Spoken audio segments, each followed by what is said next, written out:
Hello students, स्वागत है आपका आईसीटी वर्चुअल क्लासेस में। मैं हूं कविता, आपकी साइंस टीचर। उम्मीद करती हूं आप सभी अच्छे होंगे और स्वस्थ होंगे। तो क्लास हम डिस्कस कर रहे थे अपना चैप्टर, और चैप्टर का नाम है conservation of plants and animals, यानी कि पादप व जंतुओं का संरक्षण। अब अभी तक हमने जो चैप्टर को पढ़ा है कि आपका रिवीजन चल रहा है, आप जानते हैं, और अभी तक जो हमने टॉपिक समझे हैं वो हमारे बेसिक से टॉपिक हैं यहाँ पे जो हमने रिवाइज किए हैं।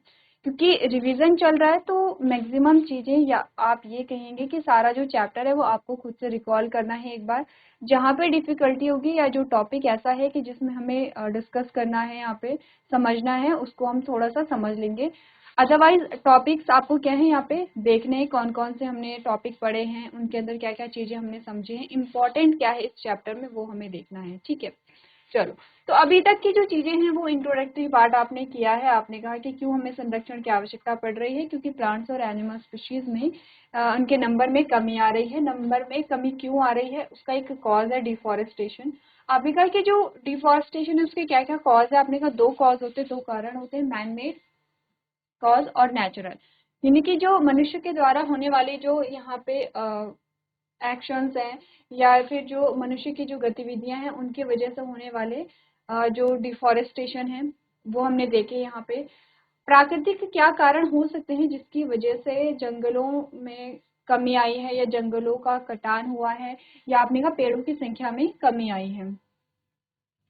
तो चलो, ये तो हमने कहा कि क्यों यहाँ पे डिफॉरेस्टेशन हो रहा है। अगर डिफॉरेस्टेशन हो गया तो क्या क्या हमें यहाँ पे इम्पैक्ट देखने को मिला है। तो आपने कहा, एक तो कार्बन डाइऑक्साइड का अमाउंट जो है उसमें हमें तेजी से वृद्धि देखने को मिली है। इसकी वजह से जो अर्थ है उसका जो टेम्परेचर है वो बढ़ गया है, जिसको हम ग्लोबल वार्मिंग के रूप में जानते हैं। आपने कहा पॉल्यूशन लेवल बढ़ जाता है। देखो पॉल्यूशन होता है क्या, अगर हम सिंपल डेफिनेशन समझे कि पॉल्यूशन क्या है, तो कोई भी चीज़ है, जैसे कि हम बात करते हैं एयर पॉल्यूशन के बारे में। तो यहाँ पर जो एयर है, नेचर में जो गैस है, अलग अलग गैसेस जो होती हैं, उनका एक पर्टिकुलर परसेंटेज हमें देखने को मिलता है कि इतनी परसेंट ये गैस है, इतनी परसेंट ये गैस है। जब उस परसेंटेज में यहाँ पे क्या होता है, चेंजेस आते हैं और वो डिसबैलेंस होता है, तो उसको हम क्या कहते हैं, पॉल्यूशन का नाम देंगे। तो आपने क्या, ऐसे ही बहुत सारे पॉल्यूशन हमें देखने को मिलेंगे। वर्षा जो है, रेनफॉल में कमी आएगी।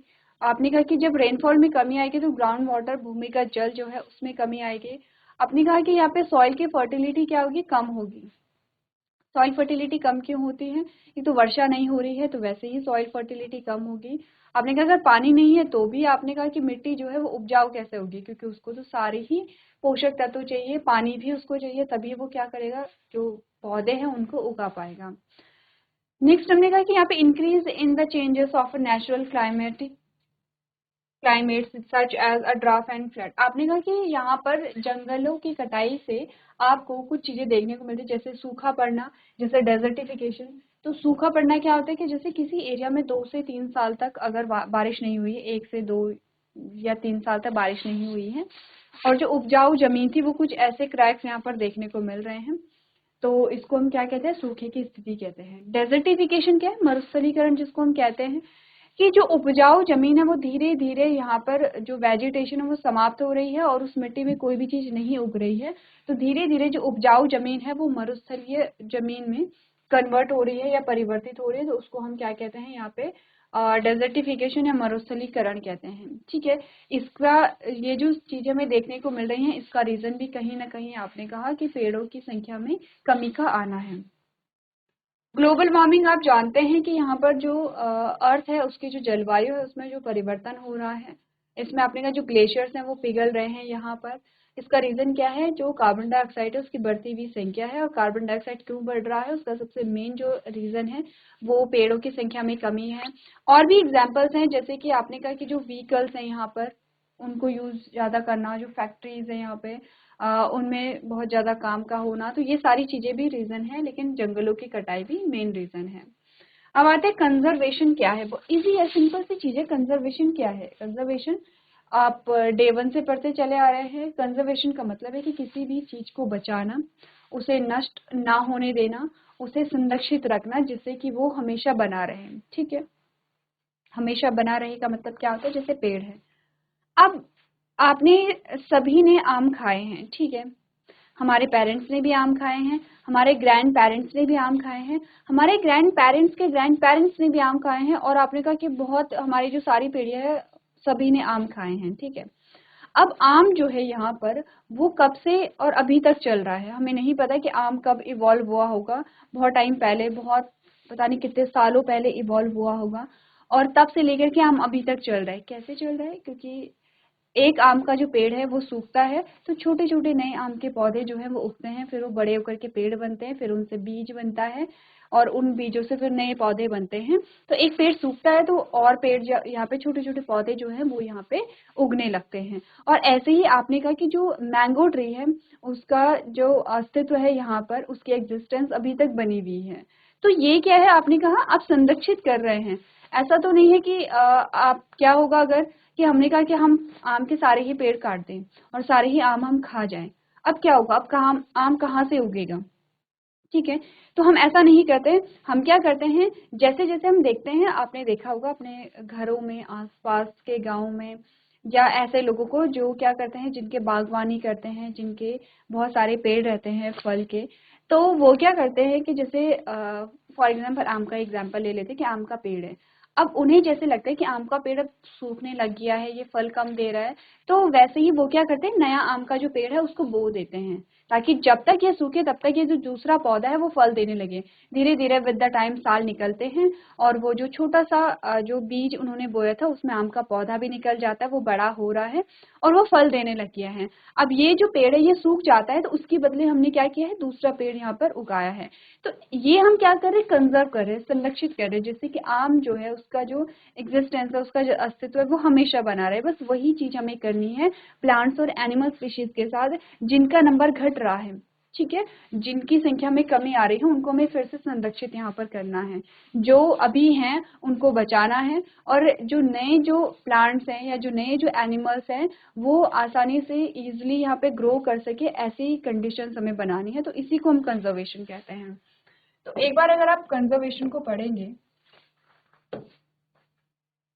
हमने बोला conservation can be defined as the protection and maintaining of diversity of species plant and animals, यानी कि संरक्षण को प्रजातियों यानी कि पौधे की प्रजातियों और जंतुओं की प्रजातियों की विविधता की सुरक्षा और रखरखाव के रूप में परिभाषित किया जा सकता है।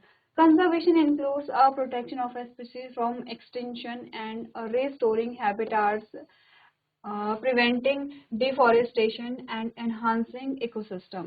यानी कि संरक्षण में प्रजातियों को विलुप्त होने से बचाना, उनके आवासों को बहाल करना, वनों की कटाई को रोकना, पारिस्थितिकी तंत्र को बढ़ाना शामिल है। Today a major threat of survival of mankind is deforestation, और आज मानव जाति के अस्तित्व के लिए सबसे बड़ा खतरा जो है वो वनों की कटाई है। अब ऐसा क्यों है कि वनों की कटाई है? देखो, जब हम जंगल काटते हैं तो उससे न सिर्फ पादप जो हैं प्लांट्स इफेक्ट होते हैं, बल्कि एनिमल्स भी होते हैं। हमने जंगल काटा तो हमारे पेड़ पौधे, बहुत सारे पेड़ पौधे वहाँ पे कट जाते हैं, और ऐसे जो जीव हैं जो कि जिनका वो घर है, उनका जो घर है वो नष्ट हो जाता है। अब उनका घर नष्ट हो जाएगा तो वो क्या होंगे, आबादी की तरफ या तो आएंगे या वो माइग्रेट करेंगे। जब वो माइग्रेट करते तो पता नहीं वो सरवाइव कर भी पाएंगे या नहीं। आपने देखा होगा, आजकल न्यूज़ में देखा होगा, जो गांव है, गांव का जो एरिया है वहां पर जैसे गुलदार हो गया है, जैसे भालू हो गया है, जैसे कि जंगली सुअर हो गए हैं, इनका जो आतंक है वो बढ़ता चला जा रहा है। और आपने देखा कि बहुत सारे ऐसे केसेस आए हैं कि भालू और गुलदार ने बच्चे उठा लिए हैं या किसी को मार दिया है, कोई जैसे घास के लिए गया है या जंगल में गया है। तो ऐसे बहुत सारे केसेस हमें देखने को मिल रहे हैं। क्या रीजन है इसका? आपने कहा क्योंकि उनके हैबिटाट ही खत्म हो गए हैं, उनका आवास ही खत्म हो गया, या तो वहाँ पे आग लगा दी जाती है या जंगलों की कटाई हो गई है। और एक ये सबसे बड़ा रीजन है कि वो अपने हैबिटाट से निकल करके, वो अपने आवास से बाहर निकल के अब आबादी वाली जगह पे आने लगे हैं। दूसरी चीज, वो आबादी वाली जगह पे क्यों आ रहे हैं?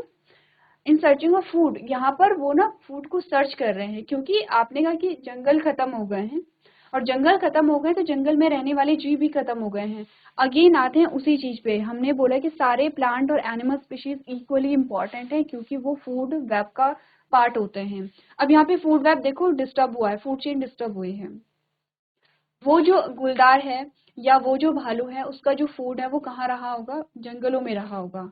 अब क्योंकि जंगल समाप्त हो रहे हैं, उसका जो खाना है वो समाप्त हो रहा है, तो अब अपने खाने को खाने के लिए वो कहाँ आएगा, जहाँ पर उसे फूड मिलेगा। अब वो आबादी वाले जगह पे आएगा, अटैक करेगा यहाँ पे। और सेम यही चीज हमें देखने को मिल रही है। एक जीता जागता एग्जाम्पल हमारे सामने है कि जंगलों की कटाई के क्या क्या इम्पैक्ट हो सकते हैं।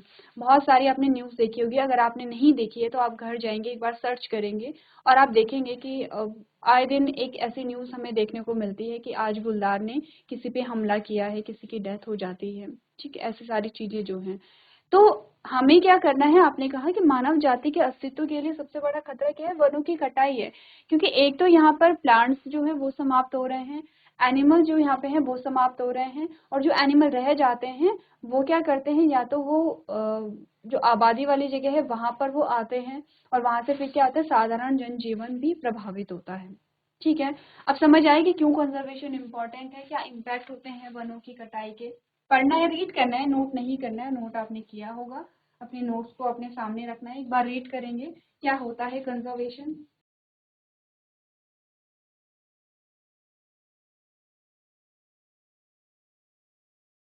चलिए, रीड कर लिया, आगे बढ़े। अब आ जाओ, क्या होती है बायोडाइवर्सिटी, क्या बोला था, biodiversity is made up of two two meaningful full words. Bio का मतलब होता है लिविंग,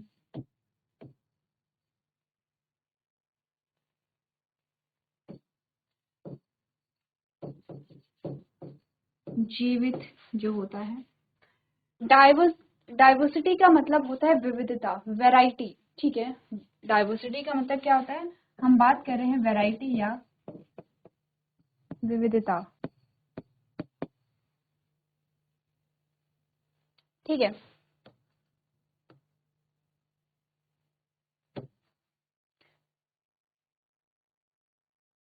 अब देखो, आपकी इमेज, आपकी स्क्रीन पे एक इमेज दिखाई जा रही है जिसपे आपको यहाँ पर डिफरेंट टाइप्स के जो एनिमल्स हैं, जो प्लांट्स हैं वो दिखाए गए हैं। जैसे कि ये आपके सारे किस में आते हैं, एनिमल्स में आते हैं।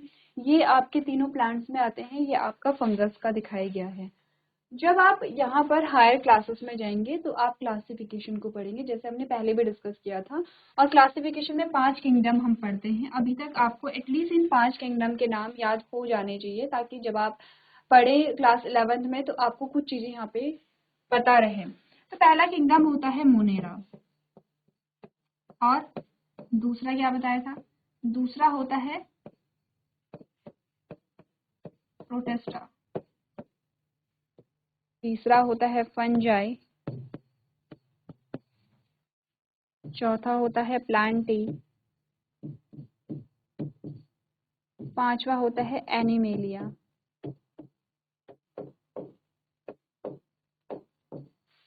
ठीक है, ये 5 किंगडम हैं, और इसमें जितने भी आपके जीव हैं, जीवित जीव हैं, पादप हैं, या माइक्रो ऑर्गेनिज्म हैं, या फंगस है, या प्रोटोजोन्स, प्रोटेस्टा जो हैं, सारे जो हैं वो इन 5 किंगडम में यहाँ पे इंक्लूड होते हैं। इन शॉर्ट हम कह सकते हैं कि जो जीवन है, जो अर्थ पे पाए जाने वाली डिफरेंट फॉर्म्स ऑफ लाइफ हैं, वो सारी जो होती है वो इन 5 किंगडम के अंतर्गत क्या होती हैं, यहाँ पे हमारे पास आती हैं।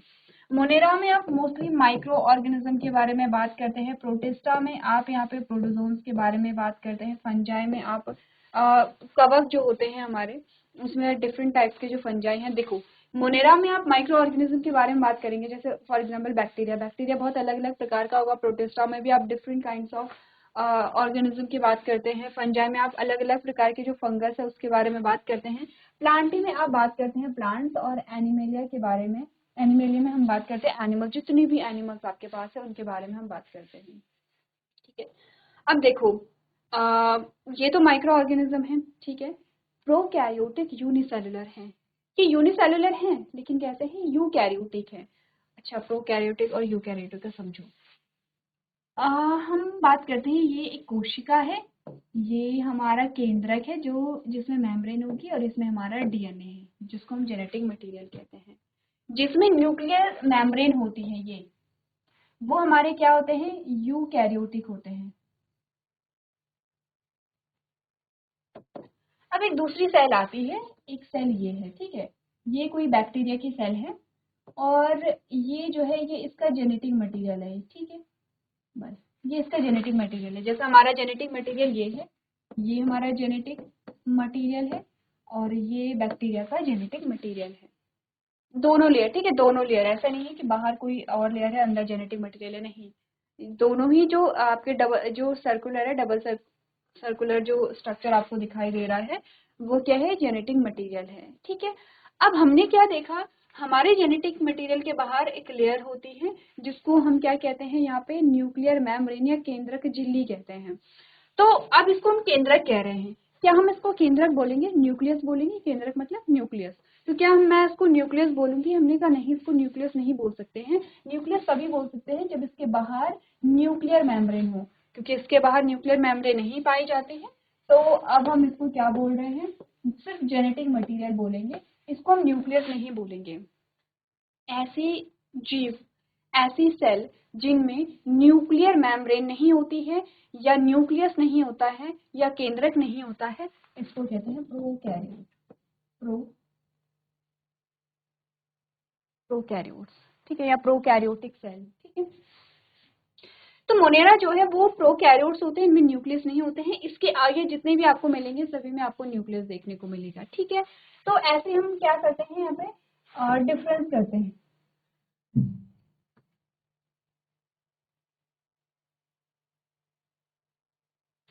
अब देखो, हम वैरायटी के बारे में बात कर रहे थे, तो हम थोड़ा सा प्लांट्स और एनिमल्स को, क्योंकि इस चैप्टर में पढ़ रहे हैं, हम प्लांट्स और एनिमल्स के बारे में थोड़ा डिटेल में बात करते हैं। जब हमने प्लांट्स को पढ़ा, ये है प्लांट्स। प्लांट्स के भी बहुत अलग अलग ग्रुप हमारे पास आते हैं, जैसे कि थैलोफाइटा आता है, और थैलोफाइटा का एग्जाम्पल है एल्गी, एल्गी या शैवाल।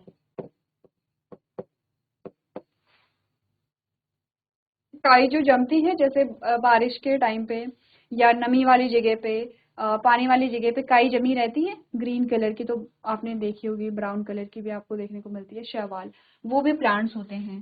फिर हम बात करते हैं ब्रायोफाइट्स के बारे में। ब्रायोफाइट्स का डायग्राम यहाँ पे है नहीं। ब्रायोफाइट्स जो होते हैं वो भी अ, नमी वाली जगह पे होते हैं, बहुत छोटे छोटे स्ट्रक्चर होते हैं, ऐसे,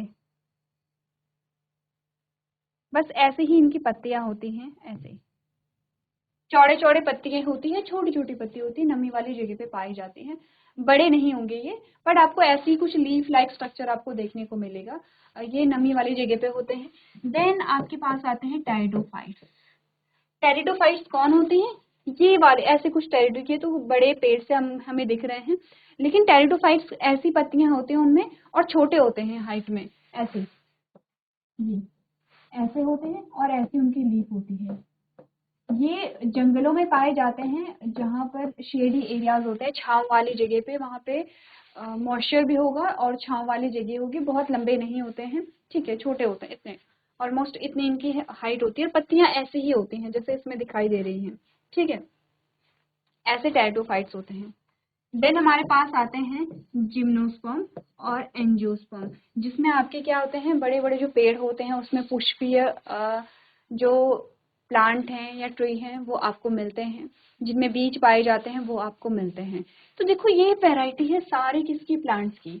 अगर हम एनिमल्स की बात करें तो एनिमल्स में आपके बहुत अलग अलग फाइलम हमें देखने को मिलते हैं, फ्रॉम पॉरीफेरा टू कॉर्डेटा तक। ठीक है, इसमें हम देखते हैं जो सबसे प्रिमिटिव, सबसे सरल जो हमारा फाइलम आता है जंतुओं में, वो क्या होता है, जलीय जीव होते हैं। ठीक है, पॉरीफेरा है, इसका एग्जांपल है स्पॉन्जेस। स्पंज यूज करते हैं, जैसे हम नहाने के लिए स्पंज यूज करते हैं, तो वो जो स्पंज होते हैं, अभी तो ऐसे है कि प्लास्टिक के आने लग गए हैं या आर्टिफिशियल भी आने लग गए हैं, लेकिन अगर हम बात करें कि जो प्योर स्पंज होते हैं वह एक्चुअली में क्या होते हैं, जीव होते हैं, जो जलीय जीव होते हैं। वो स्टेबल रहते हैं एक जगह पे, उनमें कोई गति नहीं पाई जाती है, स्थिर रहते हैं, पानी में रहते हैं, और आप देख करके बोल नहीं सकते हैं कि ये जंतु होंगे, लेकिन वो जंतु होते हैं। कुछ तो कैरेक्टर इनमें ऐसे होते हैं जो जंतु होते हैं। ठीक है, शरीर इनका अगर हम देखें तो कैसे होता है, कुछ ऐसे होता है, मटके जैसा, यहाँ पे छेद होंगे जिससे पानी अंदर और बाहर जाएगा, ये भी एक छेद होगा। ठीक है, ऐसे यहाँ से भी पानी जो है वो बाहर जाता है, और यहाँ पे बहुत सारे क्या होंगे, छेद होंगे, ऐसे स्टेबल रहते हैं एक जगह पे, मूवमेंट नहीं पाई जाती है। और कॉर्डेट्स में आप एक फैमिली पढ़ेंगे, मैमल, जिसमें आप एग्जाम्पल देखेंगे ह्यूमन का, जो कि हम यहाँ पे इसमें डेवलप हैं। बाकी सारे आएंगे, ये सारे आते हैं जब आप हायर क्लासेस में जाएंगे तो एक एक करके आप चीज़ों को समझेंगे। तो डाइवर्सिटी का सिंपल सा मतलब है कि plants, animals, micro organism, protozoans, fungus, आप देखते हैं कि बहुत ज़्यादा यहाँ पे वैरायटी है। ठीक है, एनिमल्स में हम देखेंगे तो आपको यहाँ पे टाइगर देखने को मिल रहा है, फिश है, बर्ड्स है, लिजर्ड है, यहाँ पे कॉकरोच है, एलिफेंट है, ह्यूमन है, ये सारे आपको बहुत सारी वैरायटी देखने को मिलेंगी। और प्लांट्स तो आप अपने आसपास थोड़ा नज़र घुमाएंगे तो आप देखेंगे बहुत अलग अलग प्रकार के आपको प्लांट्स, छोटे से लेके बड़े पेड़ों तक आपको बहुत ज़्यादा यहाँ पे वैरायटी देखने को मिलेगी। तो डाइवर्सिटी का मतलब यही तो है, आपने कहा the variety of living organism like plants, animals and micro organism is called a biodiversity. In other words, it refers to the vast variety of life on Earth. Any living things, including plants, bacteria, animals, and humans, is included in the term biodiversity. अच्छा, ठीक है, read करो एक बार। Simple सी definition आपके पास आ सकती है, what is biodiversity, वो आपको यहाँ पर देखनी है। देखो समझना जरूरी है, अगर आप समझते हैं बायोडाइवर्सिटी को तो डेफिनेशन आप खुद भी बना सकते हैं। चलिए, ये तो बात थी डाइवर्सिटी के बारे में, आगे बढ़े। यहाँ पे फ्लोरा एंड फौना क्या है, सिंपल है। देखो फ्लोरा और फौना क्या है, पढ़ो एक बार।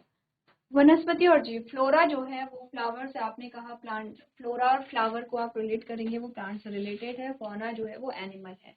तो आपने कहा कुछ पौधे और जानवर विशेष क्षेत्र में पाए जाते हैं, ठीक है, किसी पर्टिकुलर एरिया में वो पाए जाते हैं। वे अन्य, सेकेंड लाइन जो है वो कहती है, वो अन्य स्थानों पर स्वाभाविक रूप से मौजूद नहीं हो सकते हैं। स्वाभाविक का मतलब होता है जैसे कोई प्लांट है, ठीक है, अब वो कहीं पे ग्रो हो रहा है और वो स्वाभाविक रूप से उसके जो बीज हैं वो उड़ करके कहीं दूसरे स्थान में गए हैं, वो वहां भी उग जाता है। तो ये है कि स्वाभाविक या नेचुरली वो कहीं किसी दूसरे स्थान पे भी आसानी से उग जा रहा है।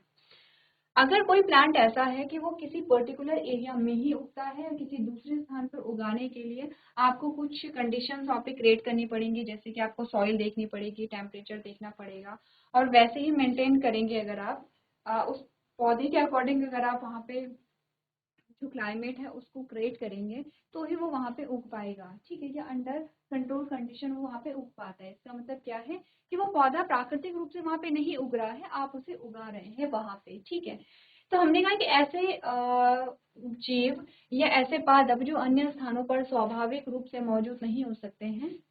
थर्ड जो लाइन है वो कहती है, थर्ड जो आपका पैराग्राफ है वो कहता है, किसी विशिष्ट क्षेत्र में प्राकृतिक रूप से उगने वाले पौधे को उस क्षेत्र की वनस्पति या फ्लोरा कहा जाता है। जिसमें सागौन है, जामुन है, फर्न है, साल है, आम है और अर्जुन पंचमढ़ी बायोस्फीयर रिजर्व की वनस्पतियां हैं।